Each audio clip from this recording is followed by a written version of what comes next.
Hi, I'm Zeba from Kindergarten Cafe, and today let's talk about how we can support children with their worries. Children worry about all kinds of things from snakes and spiders, storms, shots. Coincidentally, all of those start with S's, but they worry about all kinds of things, and it's totally normal for kids to worry about these things. But when these worries start to get excessive in the amount that they worry, or the duration of the worry, when it starts to interfere with their daily life, that's when we as adults want to make sure that we're teaching the children strategies for handling their worries, what to do when they get worried, how to identify when they're feeling worried. So, in my curriculum, the Worry Wizards, we teach the students, the children, all these things: how to identify when they're feeling worried, why they feel worried, and what to do about it. Identifying how our body feels when we are worried is really important because for every child, worry presents itself differently. And it's important for us as educators and caregivers to realize that worries can present themselves very differently. A child who is anxious could come across as a child who is seen as a behavior problem, or who is shy, or who's just crying all the time. There could be lots of ways that a child could present, and it could be anxiety, could be worries. They could look as though they have as though they struggle with paying attention in class or staying on task. And you could be concerned about an attention disorder, but in reality, it could be anxiety. And so when I talk with my students about identifying how their body feels when they worry, we think a lot about that first day of school because everyone feels this way. And that is a total normal worry. It is normal to be worried before your first day of school. And we feel that butterfly in our stomach. And that is one of the best ways to think about how our body's feeling when we worry.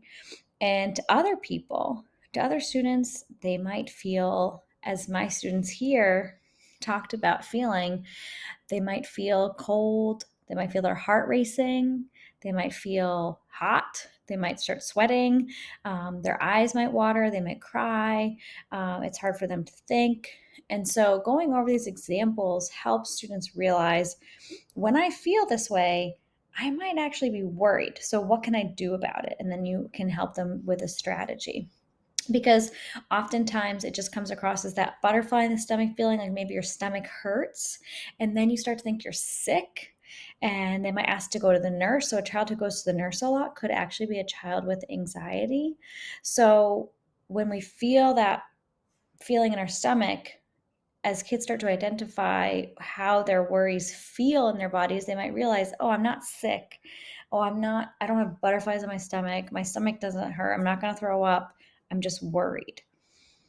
So after they know how to identify their worries, and also we go into why people even worry, we go into the flight and fight response that our body has.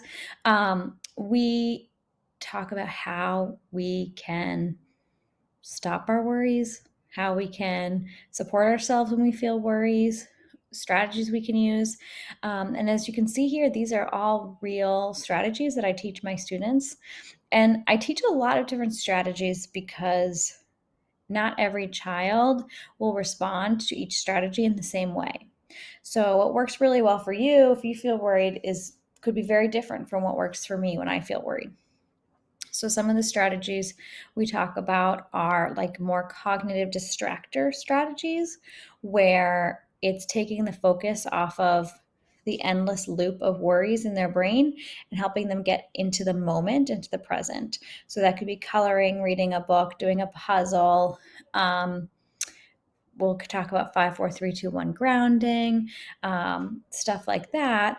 Or you could have more meditative strategies, which are taking deep breaths, using their imagination, listening to music, positive self talk, things like that.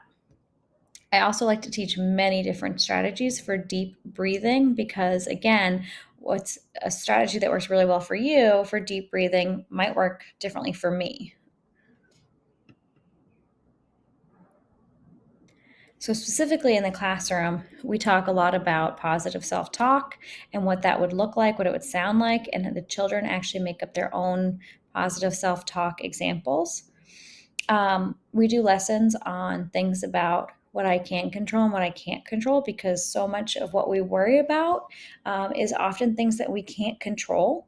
And if we can control it, our strategy would be very different than for a worry that we can't control.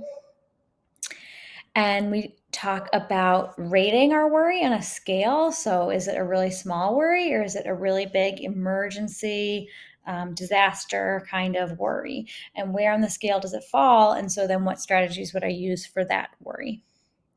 But the 5, 4, 3, 2, 1 grounding strategy is a way to get kids out of that endless loop of worries and into the present.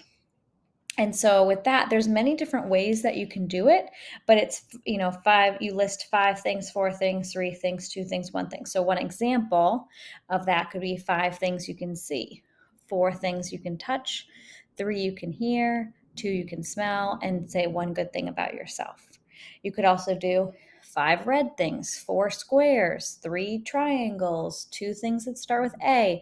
It could literally be anything, but the point is that you're having the child really focus on what is in their surroundings, what's in the world around them. So if you liked these strategies, you can get a free set of my breathing cards and my self-regulation strategies. So again, it's so important to teach kids many different strategies so that they can find the strategy that works best for them. This is just a very quick snapshot into my Worry Wizards curriculum. If you have children who struggle with anxiety or worries, this could be a great place to start. And if you have any questions, leave a comment down below. Thanks.